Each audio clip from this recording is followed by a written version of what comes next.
Ed Sullivan walked into the Stork Club on a Sunday evening in October 1951, and the moment he saw Josephine Baker sitting at a table being deliberately ignored by the waitstaff, he understood that he was about to have to make a choice that would define the rest of his career. Josephine Baker, the most famous black entertainer in the world, a woman who had performed for kings and presidents, who had been a French resistance spy during World War II, was sitting in New York's most exclusive nightclub being refused service because of the color of her skin.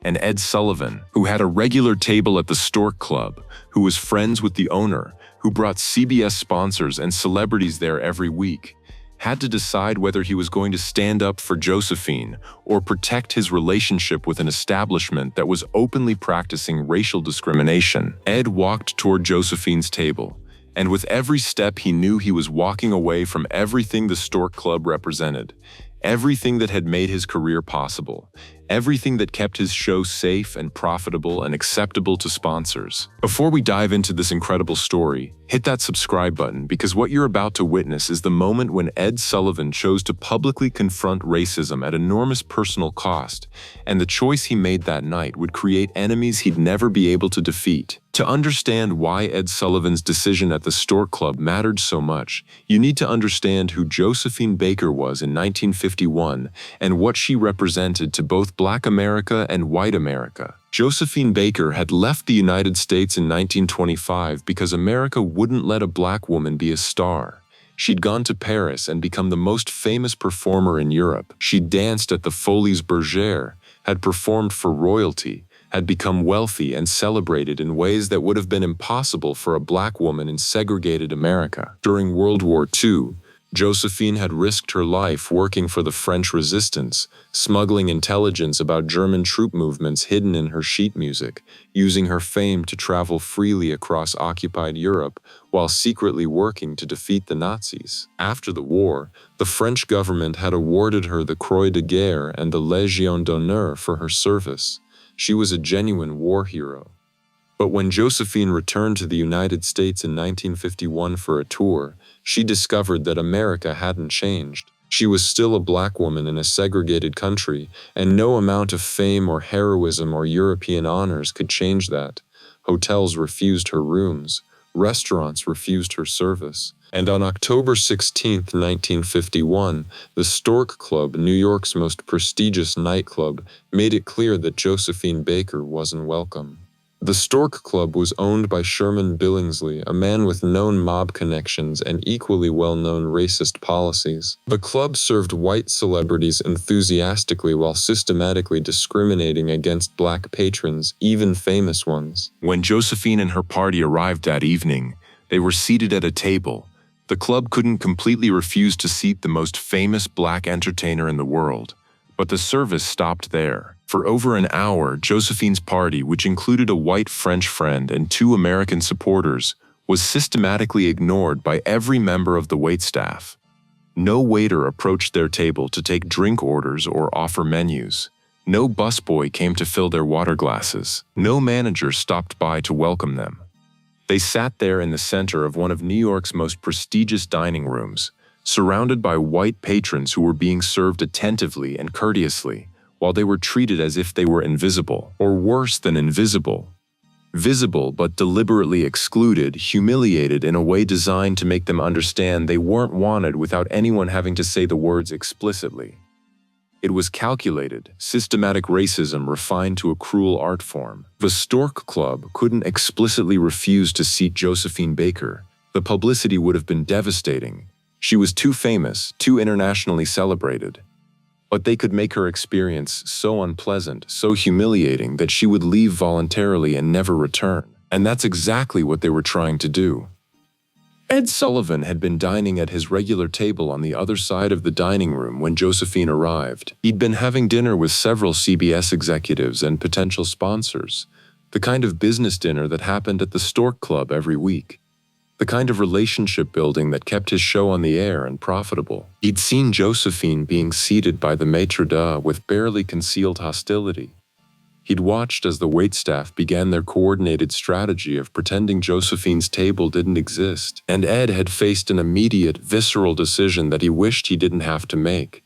Pretend he didn't notice what was happening to Josephine, or acknowledge the racism and do something about it, knowing it would cost him everything his relationship with this place represented. For 20 minutes, Ed tried to pretend, tried to focus on his dinner with his CBS colleagues, tried to tell himself this wasn't his problem, that getting involved would damage his relationship with Billingsley, that he couldn't risk his standing at the Stork Club for anyone. But watching Josephine sit there with dignity despite the humiliation, Ed felt something break inside him. Ed stood up from his table and walked across the dining room to where Josephine was sitting. Every eye in the restaurant followed him. Everyone knew what was happening. Everyone understood what it meant that Ed Sullivan was approaching Josephine Baker's table. "Miss Baker," Ed said, "I'm Ed Sullivan. I'm mortified by how you're being treated here. This is unacceptable." Josephine looked up at Ed with eyes that had seen too much racism to be surprised by it. "Mr. Sullivan, this is America. This is what America does to people who look like me." "This is not what America should do," Ed said, "and I'm not going to sit here and pretend I don't see it happening." Ed turned and walked directly to Sherman Billingsley's office. The conversation that followed was heated, loud enough that diners could hear raised voices through the closed door.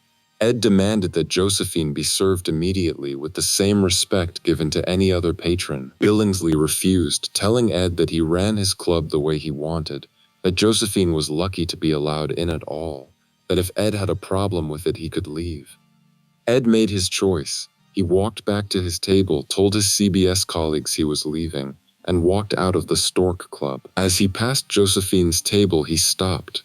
"Miss Baker, I can't make this place serve you, but I can refuse to be here while they treat you this way. I apologize on behalf of decent people everywhere." The next day, Ed Sullivan used his newspaper column. He wrote a daily column for the New York Daily News in addition to hosting his television show, to attack the Stork Club's racism. He described in detail what had happened to Josephine, named Sherman Billingsley as a racist, and announced that he would never set foot in the Stork Club again until it changed its discriminatory policies. The column was explosive. The Stork Club was a sacred institution among New York's elite. Attacking it publicly was professional suicide for anyone who depended on maintaining relationships with that elite. And Ed Sullivan absolutely depended on those relationships for his television show. Billingsley retaliated immediately and viciously. He used his connections in the media to plant stories attacking Ed Sullivan. He pressured advertisers who sponsored the Ed Sullivan Show to withdraw their support. He contacted CBS executives and demanded they fire Ed for the attack. He threatened to sue Ed for libel. But worse than Billingsley's direct attacks was the coordinated response from New York's entire social establishment. The people who had been Ed's friends for years, who had appeared on his television show, who had helped build his career through their connections and endorsements, systematically turned against him. They saw Ed's public defense of Josephine Baker as a personal betrayal of their world, their social order, their fundamental right to maintain segregation in their private clubs and establishments. Ed had broken the most important unwritten rule of New York's elite. You didn't publicly attack one of their own, especially not on behalf of a black person, no matter how famous or accomplished. Walter Winchell, the most powerful gossip columnist in America and Ed Sullivan's biggest competitor in both newspapers and television, sided enthusiastically with Sherman Billingsley and used his massive platform to attack Ed relentlessly and viciously. Winchell, who had his own regular table at the Stork Club and was close personal friends with Billingsley, called Ed a publicity-seeking hypocrite who was exploiting Josephine Baker's humiliation for newspaper headlines and television ratings. He accused Ed of being a communist sympathizer who was attacking American institutions. He used his column to plant negative stories about Ed, to question his patriotism, to damage his reputation systematically. The feud between Ed Sullivan and Walter Winchell became one of the most bitter and destructive in American media history, lasting for years and doing enormous damage to both men's reputations and careers. They attacked each other in their columns almost daily. They competed viciously for guests and ratings. They used their industry connections to undermine each other at every opportunity.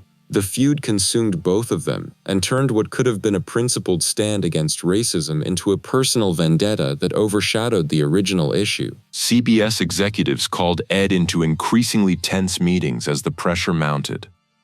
Major sponsors were threatening to pull their advertising from the Ed Sullivan Show, citing concerns about Ed's controversial political stances and his ongoing feud with Winchell. The network was receiving direct pressure from powerful advertisers, from wealthy board members who belonged to the same social clubs as Billingsley, from politicians who saw Ed's anti-racism stance as dangerously liberal. Ed was told explicitly and repeatedly that defending Josephine Baker against the Stork Club was going to cost him professionally and personally in ways he might not be able to survive, that his show was in real danger of cancellation if he didn't back down and apologize. Ed's response was simple.